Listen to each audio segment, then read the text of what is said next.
dubartii ofirraa eega. Dubartii ofirraa eega. Way dubartii, way dubartii, way dubartii. Dubartii moo. Uff, wallaahi billaahi.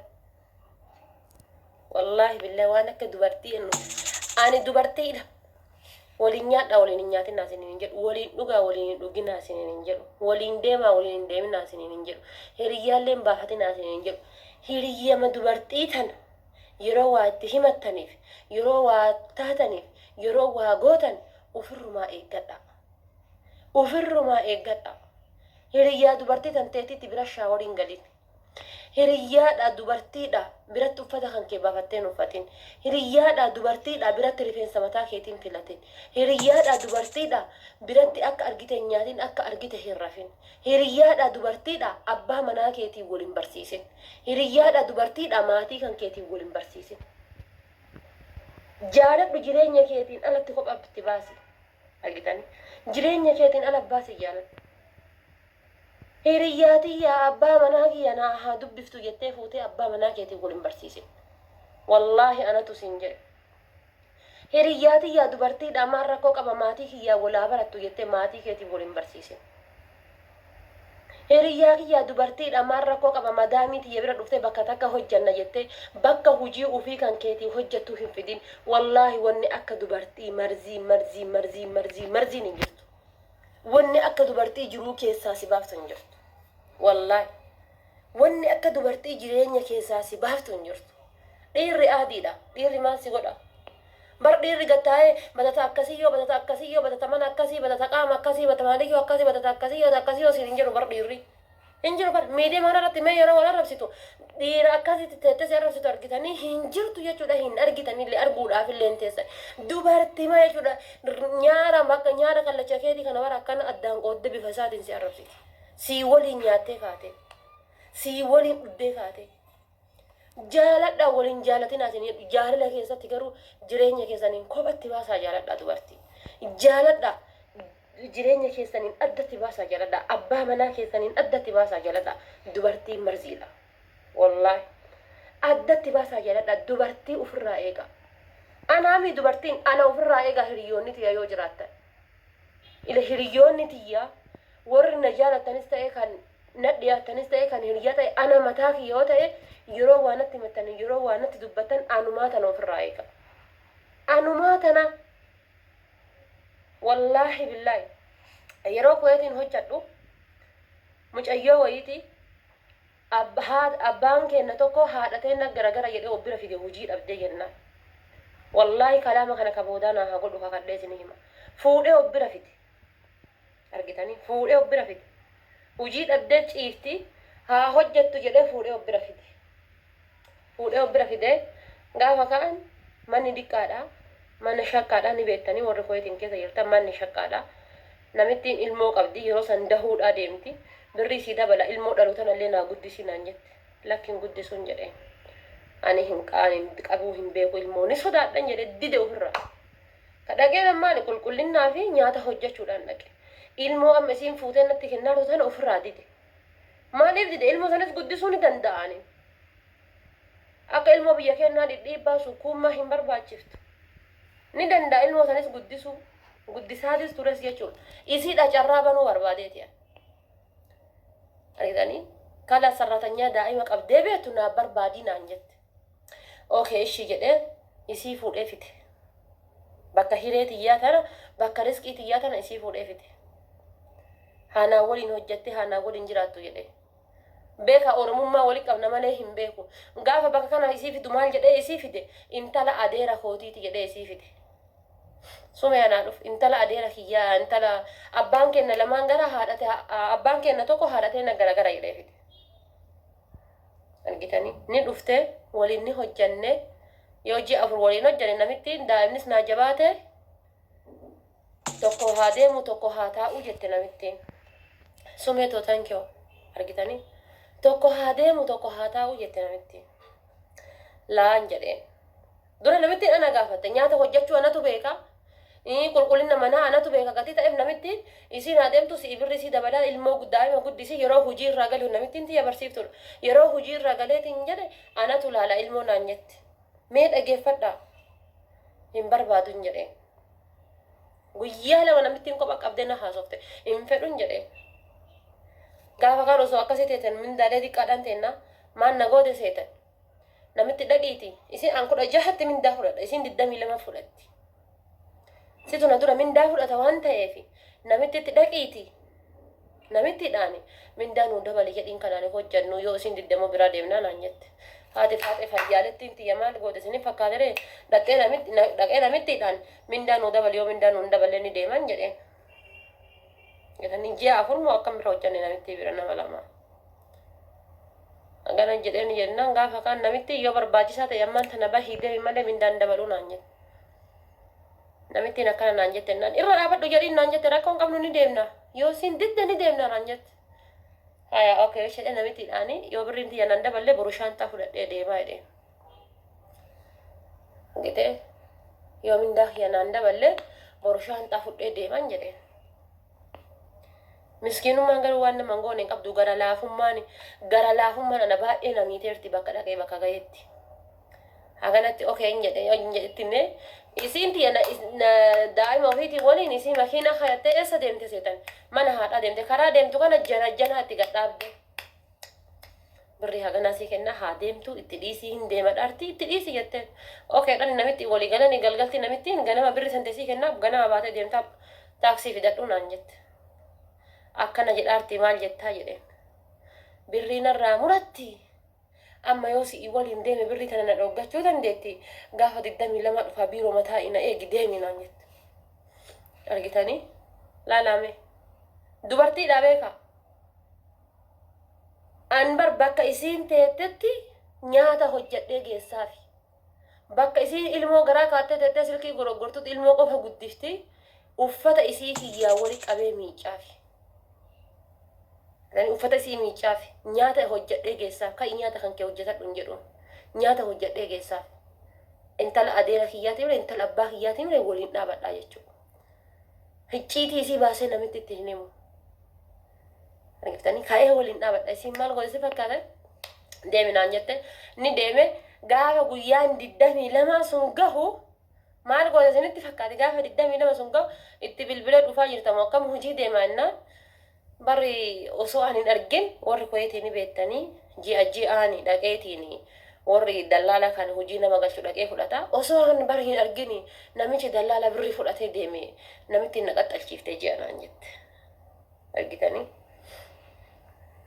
waan namaatiif isiniin jedhaa bar naan jette anima deeme mana taa'ee nyaadhu rabbiin na fide mana taa'ee nyaadhu ilmoo takkitti gara gaadhee namittiin doktora ganama baatee galgala natti galtu rabbiin kiyya na fide maaliif garaan namaa fayyaa yoo ta'e jechuudha garaan namaa qulqulluu yoo ta'e riskii hin dhabdu gin ammoo dubartii ofirraa eegaa wanni isiniin jedhuuf an dubartii irratti muudannoo hedduu qaba miidhama hedduu qaba dubartii irratti an miidhama hedduu wanni akka dubartii na miidhe hin jiru addunyaa kan irratti wallaahi wanni akka dubartii na miidhe hin jiru rabbiin dubartii hijaaba sanitti haa godhu wallaahi hijaaba ofirrumaa eega jaaladhaa lubbuu tantee tana fuuldakkitti murii kenniifi gin osoo ati lubbuudhaan jirtu hamtuu fi sharrii akkasirratti hin yaanne ofirrumaa eega dubartii wallaahi harka 100 keessa paarsentii 95 dhiira wayya paarsentii 95 dhiira wayya zinaa sii waliin daladdee kaatee zinaa daladde san akka waan san daladde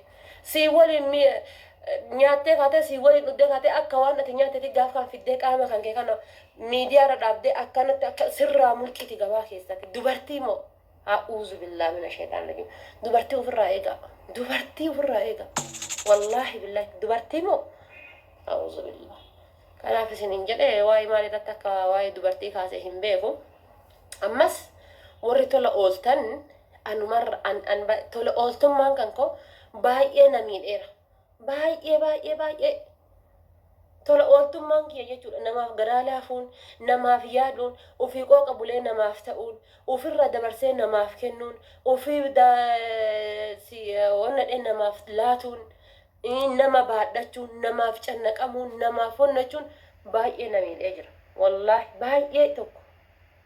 baay'ee tokko na miidhee jira jechuudha namaaf hin cannaqamina jireenya keessanii bootee kenna malee ilma namaatiif bootee hin kennina gaafa dhabdan haati teessanuu isiniif diina gaafa dhabdan gaafa hin qabne haati teessanuyyuu isiniif diina. Wallahi isiniif diina jechuudha. Gaafa hin qabne gaafa harkaa hin qabne haati teessanuyyuu isiniif diina. Kanaaf dhugaa dubbachuudhaaf maal akka dhee dubbadhullee hin qabu. Maal akka dheellee haasa'ullee hin qabu. Gin ammoo ati garaa qulqulluudhaan tola namaa ooluun, ati garaa qulqulluudhaan namaa yaaduun, ati garaa qulqulluudhaan namaaf oolmaa ooluun jireenya keetiitii boru shafa'aa wayii sii taati. Boru si'iif siinqee akiraa wayii taati. Siinqee wayii sii taati. Akka namitti jechuudha. Isin dheebotteetiin bishaan harkaa wanno jala qabattee bishaan gubbaa gajjigu goda gubbaa gajjigu jala qabatti. Yeroo isin jala qabattee bishaan kana dhuguudhaaf ol dhuguudhaaf ofitti ol fuute simbirreen dhooftee harkaa jissiti. Yoo dogongoree dhiifama waa'ee kana. Dhooftee harkaa jissiti. Bishaan sun garuu ka gajjigaa jiru sun summii bofaati malee bishaanii miti jechuudha. Argitanii? Summii bofaati malee bishaanii miti. Rabbiin bineensa bosonaa sababaa sii godha. Gaafat ilma namaatii fi waa oolte gaafat ilma namaatiif waa taate Rabbiin bineensa bosonaa sababaa sii godha. An obboleeyyan kiyyaafuu namni waa naa ta'a jedhee namaaf waan ta'u. Obboleeyyan kiyya kan na dhalan kan waliin dhaladhe jechuudha. Abbaa kiyya kana dhalche an abbaa ni qaba. Abbaa kiyya kana dhalche abbaan kiyya boru waa naa godha deebisee ana bakka kana dhaabadhe abbaa kiyya waan ta'u. Rabbiif qofa jecha waa ta'aafi. Rabbiif jecha qofa abbaa kiyyaaf waa ta'a. Obboleeyyan kiyya kan waliin dhaladheefis akkas. Obboleessi meeqatu jira? Kan osoo ati duutee gammadu. Kan odoo si ajjeese lubbuu kan keessaa baaseetii itti tolu meeqatu jira? Obboleettiin meeqatu jirti? Hedduutu jira jechuudha. Kana waan ta'eef Rabbiin keerii haa godhu. Asumaan jechuudha. Guyyaa addaa kana sagantaa xiqqootti jiran fakkaate taaptaap godhaa isiniin jedha. Sagantaan sun ammoo jechuudha warroonni asiin dura jechuudha haadha ijoollee shaniiti. Niyyattanii niyyaan keessan sun karatti isin harkaa hafe. Waa'ee sana anatu eegalee anatu dubbate. Niyyaan keessan sun karatti isin harkaa hafee wantoota garaagaraatiin hadha galchaa boru galchaa iftaan galchaa irratti harka isin jalaa hafee harka keessatti isin harkaa hafee ofirraa galchaa kan galchine isiniin jedha. Dhugaadha Omar kiyya qaalii faunaa jiraadhu. Ofirraa galchaa isiniin jedha. Kottu baay'ee rooza akka shamaalii kan jettu. Wuci. Deemee dura tiktokii seeraan banadhu kottu maqaa kan kee guutuu banadhu kottu anaawwaa jechuun duratti. Ansi qalee duutuun tiyya si caalti. Mish jirtuun too duutuun tiyya si caalti. Wallaahi duutuun tiyya an du'ee duutuun si caalaa. Ashraa'ek. Har'aa miti mubaarakiin gaafadhu.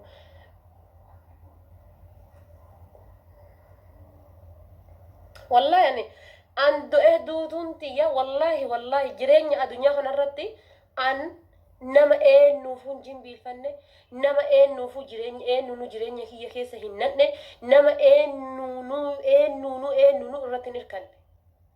Wallahi eenyuunuu dhaladhee jechuudha gaafa kutaa jahabara dhumaatii kiyyarraa obbahee uf danda'e. Argitanii yaa Umar kiyya akkasii wanni kun maaltu akka keessa jirullee hin beeku. Tokkoffaa mucattiin tunini nama dhibee qabu uffaa isii keessa sibiilatu jira. Akkuma kanaan dura isinii himee akkuma isinis kana dura dubbatte intala dubaraati. Dhiiga fincaanaa jiraatti. Jarana ani wallahi waa'ee kana shira keessa jiru shakkii keessa jiru gufuu keessa jirullee wallaale waa'ee mucattii kana. Hammeenya keessa jirullee wallaale. Namni biyya baqaa keessa taa'ee sharriidhaa fi gufuudhaa fi hamtuu walitti yaada. Wallahi billahi biyya baqaa keessa taa'anii sharrii hammeenya du'a waa meeqa walii asaban. Kun garuu maaf akka ta'u yoom akka ta'u naaf galuu hin danda'u ana dhiifama narraa godhaati. Argitanii silkiin tiyya akka silkii ishee kamal ta'u eegaltee qoyaame.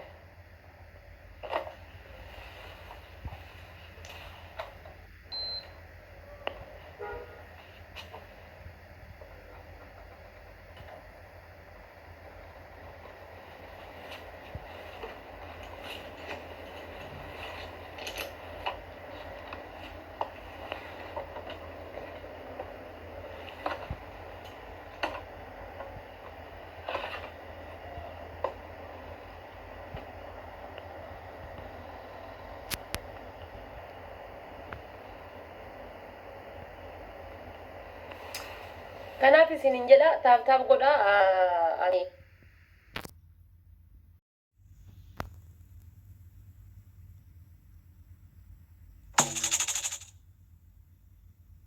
kana ta'ee haadha faateetiin waa jedha deem ka'i mana konkaa hudduu harree odoo eegu biyyaa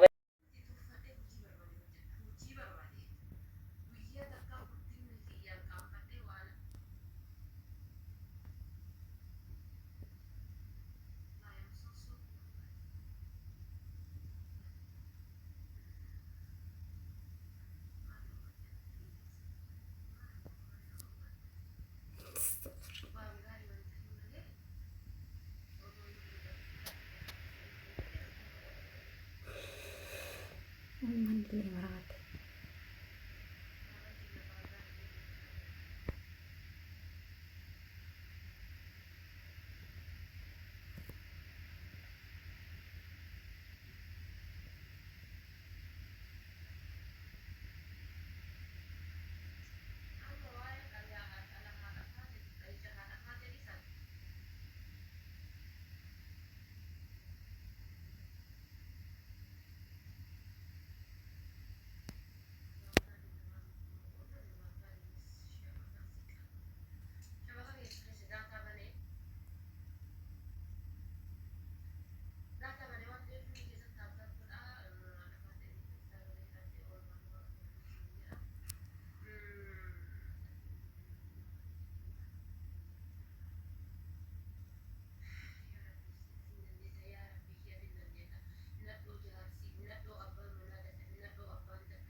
kee hibadhu dhiirti icciitii kee dhiiratti icciitii kee yoo himate dhiiratti yoo rakkattee dhiiraan waan naa godhi jette wallaahi billaahi ana yoo ta'e hiriyoonni kee dubaraa yoo jiraatan anatti icciitii keessan hin himatin ila macarrashaa anuma tana yoo ta'e anumaa tanatti icciitii keessan hin himatina anuma yoo ta'e baraan ufiin gaariidhan jedhu bar ufiin hin dogongoruun jedhu bar kottu akkoo tantee hamzaa naasaru naasir hadabbaa diqaadha dhalcha harree dhalche